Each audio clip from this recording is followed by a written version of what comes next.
এত দামি সুন্দর এই পাকিস্তানি থ্রি পিসটাকে বানাতে গিয়ে প্রতিটা অংশই আমাকে খুলে ফেলতে হলো। কেমন হবে এই চিন্তা করে ড্রেসটা বানাতে গিয়ে তো আমি অনেক বেশি ভয়ও পাচ্ছিলাম। সো হ্যালো এভরিওয়ান, আসসালামু আলাইকুম। কি অবস্থা সবার, কেমন আছেন? সামনে একটা পারিবারিক প্রোগ্রাম আসছে, তো তার জন্য এই সুন্দর পাকিস্তানি থ্রি পিসটা নেওয়া। যদিও এর আগে আমি নিজে হাতে কখনো এত দামি ড্রেস মেক করিনি, এজন্য আমি অনেক বেশি নার্ভাস ফিল করছিলাম। থ্রি পিসটা আমি আদৌ ঠিকঠাক ভাবে মেক করতে পারবো কিনা সেটা নিয়েও অনেক বেশি কনফিউশনে ছিলাম। তারপরও মনে অনেক সাহস নিয়ে ড্রেসটা বানানোর কাজে লেগে পড়লাম। যেহেতু ড্রেসটা অনেক বেশি লং প্যাটার্নের ছিল, এজন্য প্রতিটা পার্টি আমাকে খুলে ফেলতে হলো যেন মেজারমেন্ট অনুযায়ী ড্রেসটা লং দিতে পারি। সেলাইগুলো খুলছিলাম আর বারবারই ভাবছিলাম এটা আগের মতো ঠিকঠাক ভাবে জয়েন্ট দিতে পারবো তো। তবুও দায়িত্ব যখন নিয়েই ফেলেছি তখন তো ড্রেসটা কমপ্লিট করতেই হবে। আর এই পাকিস্তানি থ্রি পিস গুলো বানানো অনেক বেশি ঝামেলার। মেজারমেন্ট ঠিক করতে হলে সবকিছু খুলে ফেলতে হয়, দেন আবার নতুন করে সেলাই করে তারপর বানাতে হয়। পাকিস্তানি একটা থ্রি পিস বানানো বাকি নর্মাল 3টা থ্রি পিস বানানোর সমান। এখানে আমি সামনে এবং পেছনের প্রতিটা পার্টের সেলাই খুলে নিয়েছি। এখন মেজারমেন্ট অনুযায়ী ড্রেসটা লং ঠিক করার পালা। তো তার জন্য নিচের 2টা অংশ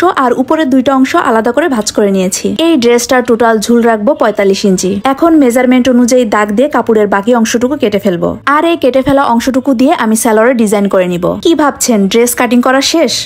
মাত্র তো শুরু হলো, এখনো অনেক কিছু বাকি আছে। ড্রেসের সামনে পেছনে যে অংশগুলো আলাদা করেছিলাম কাটিং করার পর, সেই অংশগুলো আবার সেম ভাবে সেলাই করে দিতে হবে। পাকিস্তানি এই ড্রেসগুলো বানানো আসলে অনেক বেশি প্যারার। একটা জিনিস নরমালি ডিজাইন করলে যতটুকু সময় লাগে, কিন্তু খুলে করতে গেলে তার থেকে দ্বিগুণ সময় লেগে যায়। তো চলুন সেলাই করতে করতে আপনাদের করা কয়েকটা সুন্দর সুন্দর কমেন্টস দেখে আসি। দক্ষিণা বাতাস লিখেছেন, অসাধারণ একটি ভিডিও, আপনার ভিডিওগুলো বরাবরই আমার কাছে অনেক বেশি ভালো লাগে। অনেক দূর এগিয়ে যান, আপনার জন্য শুভকামনা রইল, পাশে আছি যতটুকু সম্ভব ইনশাল্লাহ। সত্যি বলতে আপনাদের করা এই সুন্দর সুন্দর কমেন্ট আমাকে কাজে অনেক বেশি উৎসাহ দেয়। মাঝে মাঝে যখন কিছু খারাপ কমেন্ট চোখে পড়ে তখন সত্যি অনেক বেশি খারাপ লাগে। একটা মানুষ পুরোপুরি পারফেক্ট হয় না এবং তার কাজও পুরোপুরি পারফেক্ট হবে না, কিন্তু কিছু সংখ্যক মানুষ মনে করে যারা কন্টেন্ট ক্রিয়েটর তাদের সব দিক থেকেই পারফেক্ট হতে হবে। ভুল করলেই আর রক্ষা নেই, আপনারা সেই ভুলগুলো নিয়েই পড়ে থাকেন। এত বেশি কন্ট্রোভার্সি করেন যে তার ভুলটাকে শুধরে নিয়ে সামনের দিকে এগিয়ে যাওয়ার সাহসটাই পায় না। আপনারা যারা বাজে কমেন্ট করেন তারা কি নিজের দিকে কখনো তাকিয়ে দেখেছেন